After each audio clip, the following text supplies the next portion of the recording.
안녕하세요. 크리스천 영혼학교로 연한 심목사입니다. 오늘은 부패와 세속화로 무너지는 현대교회의 4가지 문제점이라는 점으로 한번 생각해 보도록 하겠습니다.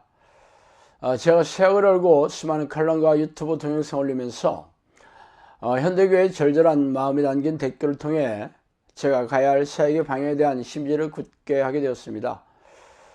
거의 대부분의 교회들은 현대교회가 얼마나 타락하고 세속화되어 있는지조차 인지하지 못하고 있으며, 이를 어느 정도 눈치챈 교인들은 교회를 떠나 유리 방황하고 있으며, 이런저런 이유로 교회를 떠나지 못한 교인들조차 상한 영혼으로 고통을 받고 있습니다. 그래서 오늘은 현대교회 목사들의 부패를 가속화시키고 있는 문제점들을 살펴보고 싶습니다. 첫 번째로 만문의 영이 교회의 지도자를 덮고 있다는 것이죠. 만문이란 재물을 뜻하는 말로 예수님께서는 재물과 하나님을 겸하여 섬길 수 없다는 말씀에서 인용한 단어입니다. 만문의 영이란 재물 뒤에 숨어서 사람들을 유혹하는 사탄의 이름인 셈이죠. 우리가 사는 세상은 자본주의 사회입니다. 자본주의자란 말은 이데올로기를 제외하고는 자본이 주인이 되는 세상을 말하고 있어요. 그래서 사람들은 태어날 때부터 죽을 때까지 부자를 꿈꾸며 살고 있죠. 안타깝게도 교회 안에도 만문의 영이 어른거리고 있습니다. 목회자들이 꿈꾸는 목회 성공이란 중대형교회 담임 목사가 되는 것을 말하죠. 중대형교회 담임 목사가 되면 럭셔리한 삶이 보장되어 있기 때문이에요. 그래서 목사들은 영혼 구원이라는 하나의 명령을 앞세워 교인들을 교회 의자에 앉혀놓기 위해 수단, 방법을 가리지 않습니다. 특히 부자 교인들은 목사들의 주요한 관리 대상에 올려놓고 친근하게 교자력에 쓰고 있습니다.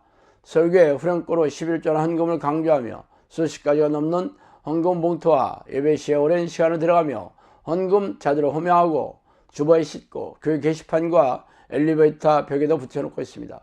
임직 특별 헌금은 기본이고 교회 신축을 하게 되면 이 분야의 전문가인 부흥사를 불러 분위기를 띄우고 작정서를 쓰게 하여 그에게 헌금을 억지로 내게 만들죠. 교인들은 점점 가난해지고 교회와 담임 목사는 점점 부자가 되어가고 있는 형국입니다. 목사 자녀들의 유학비용은 교회 재정에서 지출되고 자녀에게 담임 목사직을 물려주는 그런 세습하는 중대형 교회가 아주 허다합니다. 만문의 영이 교회의 지도자를 지배하고 있는 그런 모습의 셈입니다. 두 번째로 목회자의 성적 타락이 교회를 무너뜨리고 있죠. 목회자의 성적 사건은, 성추행 사건은 세간의 지대한 관심사이죠. 그래서 이런 사건이 일어나면 언론 뉴스에 올라 모르는 국민들이 거의 없을 정도예요. 그러나 안타깝게도 거룩하고 경건해야 하는 목회자들이 일탈을 넘어 범죄 행위로 이어지고 있는 게 우리가 마주한 차가운 현실입니다. 여성 신도들은 목사들의 하나님의 종으로 여기고 있으며 이러한 선한 마음을 악용하여 자신의 성적 욕심을 채우고 심지어는 분별하지 못하는 학생들까지 오랫동안 탐욕의 대상으로 삼고 있으니 기가 막힌 일입니다. 그러나 이보다도 더 심각한 것은 교인들과 교단의 태도죠. 교회 안에 일어난 목사의 성추행 사건을 고발하면 적지 않은 교인들이 담임 목사를 음해하려는 사탄의 공격이라고 감싸고 있고, 그래서 파가 갈려 싸우다가 교회가 쪼개지는 일도 발생합니다. 그래서 교단에 이 문제를 제기하면 교단에서는 차일피일 미루고 시간을 벌려고 하거나 결국 선방망이 처벌로 감싸고 있으니 기가 막힌 일입니다. 그러나 이들의 심판 잡혔으며 목회자들의 성적 타락으로 상처있고 교회와 하나님을 떠난 무수한 영혼들의 책임을 예수님께서 물을 게 분명합니다.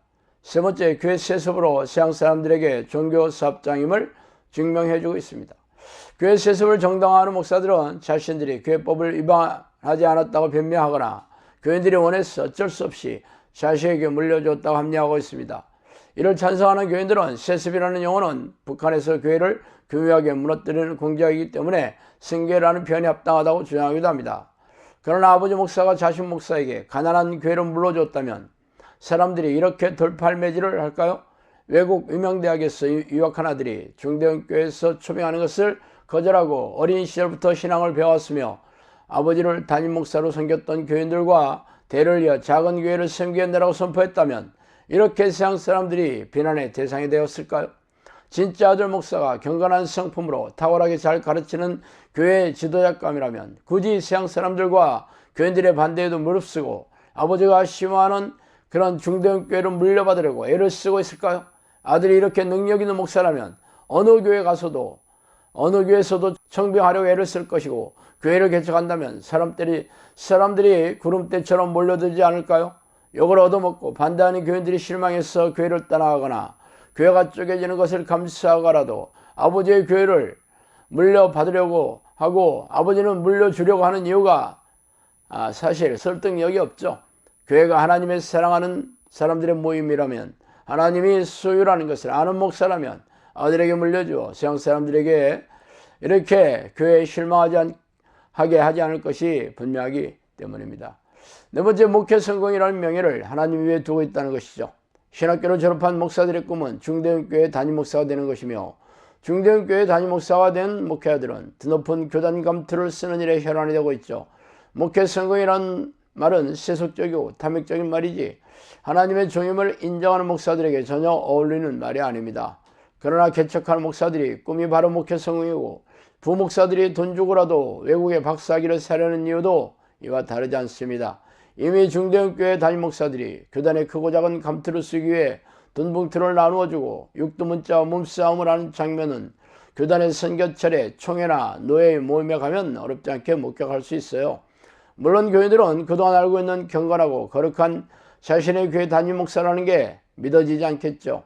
돈과 명예, 여자는 세상 사람들이 추구하는 욕구뿐만이 아니라 현대교회 목사들도 이를 추구하고 있으니 하나님이 이들을 떠나지 않을 수 없어 보이죠. 그래서 현대교회가 무능하고 무력한 모습으로 무너지고 떠내려가고 있는 중입니다. 참으로 두렵고 떨리는 일이 아닐 수 없습니다.